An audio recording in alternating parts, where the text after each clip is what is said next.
Now, if you'll think back a couple of months, you'll remember seeing this. Wizards set planning for 2025. And you'll remember a lot of people not taking it too well. Half of all Magic products are going to be Universes Beyond, but there are still a few Universes within sets, I guess. Except, right after Aetherdrift came out, Wizards went straight into previews. Not for Tarkir Dragonstorm, the next original IP set to be released, but for the Final Fantasy Commander decks, and random cards from Spider-Man. Both Universes Beyond sets, as if Wizards' own IP was being looked over and forgotten. Until spoiler season for Tarkir Dragonstorm started, I'm pretty sure they said they were going to do less precons in the future, but these look awesome. And as I started looking more and more into spoilers, I started getting really excited for what Dragonstorm had to offer. Dragonstorm really shows off all the rich storytelling through cards that Wizards has mastered over the past 30 years. First of all, Tarkir is a plane of 5 clans, each with its own 3-color combination. First they were clans, then they were dragons, and I guess there are even more dragons now. These clans bring some real depth and intrigue to the set, unlike many other hat sets that have come out recently. We're on Tarkir, and that means clans, and clans means cycles. Want a cycle of rare lands with some juicy activated abilities? We got them. A cycle of uncommon hybrid mana spells? Oh hell yeah. A cycle of commander check sorceries like a Chroma's Will? Now we're talking. Dragonstorm focuses on clans really strongly, giving each a clan leader, a dragon, and an identity that really pulls the set together, making it greater than the sum of its parts. I mean, this is really what Wizards is good at. It's making a set seem like a real environment rather than a clusterfuck of cards. Then there's the card design. Going through spoilers, I couldn't help but find card after card after card after card after card after card after card that got me excited for this set. So here's a rapid fire of some of my favorite cards from spoilers. Karsi Revenant. Ever want a Vampire Nighthawk that's slightly more powerful and can give its keywords to other creatures? We got you. Worthy cost. So we took one of the coolest cards from Duskmourn and made it even cooler and Tarkir themed. Cruel Truths. Want another rendition of another card? Well, how about Cruel Truths, a slightly more expensive Dire Sight, which was one of my favorite cards from Bloomburrow, which was based off of Read the Bones, one of my favorite black card draw cards of all time. All Out Assault. How about an enchantment that buffs your board and gives a death touch? Oh, and also gives you an extra combat when it enters. I mean, what else could you possibly want to do in Mardu? Awaken the Honored Dead. They also printed another saga that acts as removal right away, just like Binding the Old Gods, but also gets you a card back from your graveyard later. I mean, what else would you possibly want to do in Sultai? Tons more big butt synergies like Baitor, who will drain out the table with a big enough butt.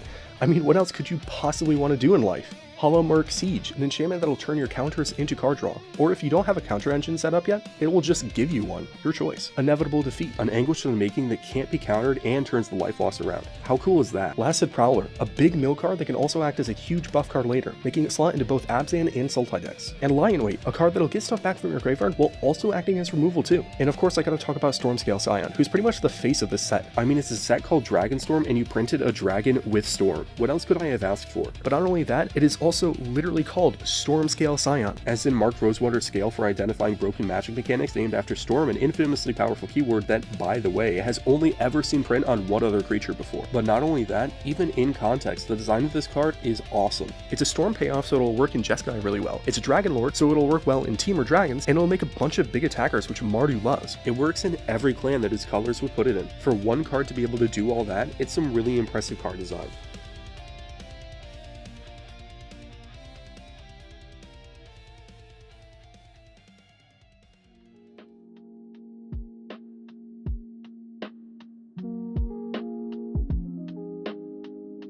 Lastly, I want to talk about some cards that I'm slotting right into my commander decks. I'll give you just one guess as to the 2 commander decks that got a huge buff from this set. Yeah, it's Caesar and Ferris. Who knew a bunch of cool Mardu cards would help out Boros and Mardu aggro decks? Let's get started with Ferris, as there are a lot less cards to talk about. Now with Ferris, I'm happy to get 1, maybe 2 cards each set. In Dragonstorm, there are 3 really cool ones I want to talk about. Quarry Mountain Stalwart is a 3-mana 3/3 that can do some incidental damage to our opponents. Now it might not sound like much, but we're already running Arvaz Beer and she does a lot more than you might think, so this card might be a secret powerhouse. Frontline Rush. 2 things Ferris loves are tokens and combat tricks. Ferris makes tokens himself, so there's already a lot of token synergies in the deck, and combat tricks are especially nice since you get to build your board as you trade up during combat. Frontline Rush gives you both of these at a pretty damned good rate. Windcrag Siege. This one is also great for Caesar, but almost just as good in Ferris. Ferris has only a few attack triggers he likes doubling up on, like Nayali, Sentinel Sarah Lions, or even something small like a Crow and Hoplite, but the best thing about it is, if I don't have any of those creatures out, it's not a problem. I can still use it to make me a token every turn, which doesn't sound that bad. And now on to Caesar. But first we need to talk about a new mechanic, Mobilize. Mobilize N reads, when this creature attacks, create N tapped and attacking 1/1 red warriors. Then, sacrifice them at the beginning of the next end step. This mechanic seems amazing for Caesar. We love making tokens and we love sacrificing them for value, the two things this keyword does really well. Not to mention, if we stack our triggers right, we can sacrifice the Mobilize token to Caesar's ability on attacks. That way, instead of making a 1/1 that'll die at end of turn, we have two 1/1s that we can keep around. And now onto the cards. Stadium Headliner. We're already running two of the 1-mana creatures that make a 1/1 token when they die, and this seems so much better. It almost seems like another beast like Ocelot Pride, being a 1-drop that can make tokens every turn, and later, it can even act as removal in a pinch or sacrifice itself for value. Inox Strike Leader. I was hesitant about this card at first, but then I realized I was just reading it wrong.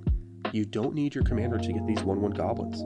If you attack with Inox Strike Leader, even without your commander, you'll get the 1/1s. And that's 3 a turn, that's quite a bit.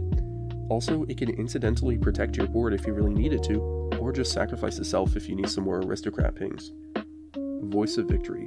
You've probably heard a lot about this card in other formats, but it's also fantastic in Caesar. The Mobilize 2 on a 2-drop seems amazing, but it also just shuts off our opponents from interacting on our turn, just like my route. And that means no more counterspells, no more fogs, and no more stopping me from attacking or getting triggers. Redoubled Stormsinger. I get to essentially double all the tokens I make each turn for 3 mana. This deck loves making a bunch of tokens one turn and sacrificing all of them, so being able to double the number of tokens we're making seems fantastic even if we don't get to keep them. And it's at a much cheaper rate than any other options we have. Not to mention, it works super well with Ishin or Windcrack Siege. Zurgo Stormrender, the face commander of the Precon himself. Not only does he have Mobilize, but he also acts as card advantage or an aristocrat whenever we need him to. This is perfect as I want to sacrifice a creature every turn to Caesar, so this will be another great card advantage piece most of the time. And it acts as drain when we need it to. Venerated Stormsinger. When I first saw Mobilize, this is the exact card I wanted to see. A Zulaport Cutthroat with Mobilize. The only reason this won't be going in Iara is because it makes a red warrior instead of a black one. Otherwise, this card seems pretty good. Maybe too expensive in Caesar, but making a 1/1 and being another aristocrat seems pretty good. Thunder of Unity. While the effect doesn't stay around forever, being a little bit of draw right away, and then being an impact tremors that heals me later might be something to look into. Within Range. This card seems like a lot of drain, which is exactly what we want in Caesar. Making the warriors right away makes it worth the big mana investment, then the pretty sizable drain every turn will make this thing really chunk away at life totals. And that's pretty much it for my thoughts on Dragonstorm. What do you think of Dragonstorm or some of the other sets that Wizards is putting out recently? Let me know in the comments, I'm really curious what you guys think. But until then, I'll see you next time.